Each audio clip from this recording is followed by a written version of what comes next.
ලොකු හීනයක් තිබුණා. ඇත්තට මෙයාව ක්‍රිකට් ගස්සනවා. මගේ ඇත්තටම මගේ ලොකුම බලාපොරොත්තුව මම ලංකාවට ගහන්න පුළුවන් තැනට මම හරි ගස්සනවා. මොකද මගේ එක ටාගට් එකක් තිබුණා. මම හැමතිස්සෙම ටාගට් එකක් හරි ගස්සන. ටාගට් එකක් නැතුව මම වැඩ කරන්නේ. මගේ එකම තිබුණේ පොඩි පුතාව හදනවා කවුරු ක්‍රිකට් නොගහ බිදිර ගහන්න. අවුරුදු දෙකයි නම ක්‍රිකට් එකටම තමයි. දෙකේට අවුරුදු මොන්ඩිසෝරි යනකොට හොඳටම සෙල්ලම් කරනවා.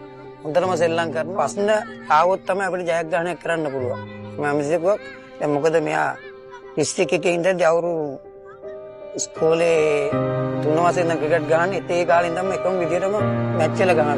නමුත් දෙසිම ස්කෝඩ් එකේ ඩිස්ට්‍රික්ට් ස්කෝඩ් එකකට ඩිස්ට්‍රික්ට් කෝච්ලා වැලියු එක නමුත් අපි සැලුන්නේ නැහැ. ඩිස්ට්‍රික්ට් නෙවෙයි අපි ටාගට් එකක් මම දුන්නා. පුතේ එන වෙලාව වෙනවා. ඉතින් අපි මේ වගේ ඉතින් එයාට කිව්වා සැලෙන්න රන්ස් අපි ගහමු. අපි ගාගා පෙන්නමු.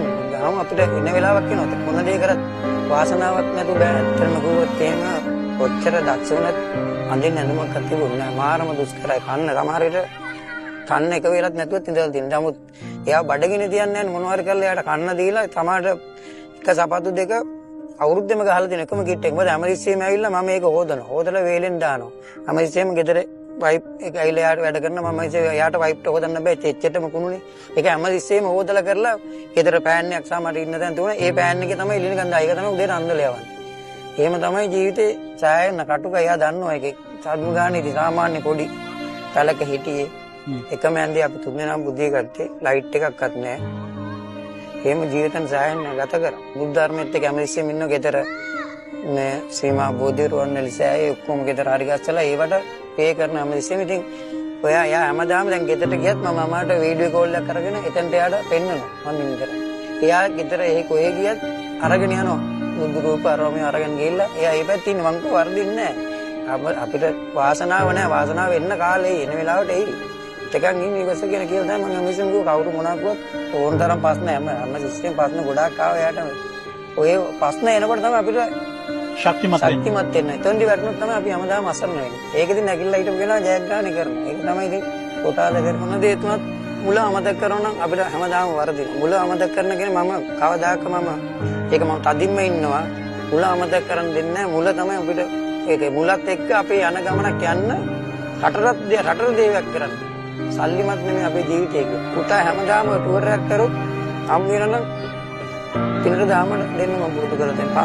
පන්සලට දැන් 50ක් යොදන මේක අඳන රුවන්වැලිසෑයට කප්පුකේ ඒ වගේ දේවල් තමයි තියෙන්නේ. ඒව තමයි අපිට ලැබෙන්නේ. ඒවත් එක්ක දැන් කොරෝනා දවස්වල එයාට පුළුවන් විදිහට ගෙවල් 50කට විතර වඩුමඩු දුන්න කරා. එයා මෙතනට ගියොත් මේ අපේ ගමේ පන්සල ලොකු හරිගස්සලා ඒකේ මේ දුප්පත් මේ පන්සලක් ඒක ලොකු දිනු කරලා මේවත් ගොඩක් වැඩ කොටසක් තියෙන ඒ ටික කරන්න මම ඒව තමයි පුතත් එක්ක ගෙවල් දෙන්නේ. මේ දුක නේද මේ පැතුම්ම මේ තත්ත්වයට උසවලා තිබුණේ. අනිවාර්යයෙන් දුක හොඳටම එයා දන්න දුක කියන හොඳටම දැනලා තියෙනවා. ඒ දුකේ ඒකෙන් තමයි එයා මේ ගමන යන්නේ. ඇත්තටම නිකම්ම නෙවෙයි ඒ දුකට ගන්න පුළුවන් එයාට මෙතනින් විතරනේ එයාට ගොඩ යන්න පුළුවන්. ඒක තමයි මෙයාගේ උපරිම ධෛර්යය හැම වෙලාවෙම මෙයාගේ එක පන්දුවක්වත් මිස් කරගන්න බැට් එකෙන් මිස් කරගන්න මෙයා කැමැත්තක් දක්වන්නේ නැත්තේ. එයා දන්නවා මේකෙන් මිස් වුණොත් මටයි වරදින්නේ කියලා. ඒක මොකද එයාට හැමදාම කියන්නේ බැනුමක් අහගන්න තියාගන්න එපා. අපි මේ ඉන්න ටිකේ හරි දෙයක් කරලා හරි විදියට ජීවත් වෙමු කියලා. කාටවත් බරක් නොවි කායිමත් අපහාස විඳින්න නැතුව අපිට මොන දෙයක්වත් අපි කාටවත් වැරදි නොකර ඉන්න විදිය තමයි මම එයාට කියලා තියෙන්නේ.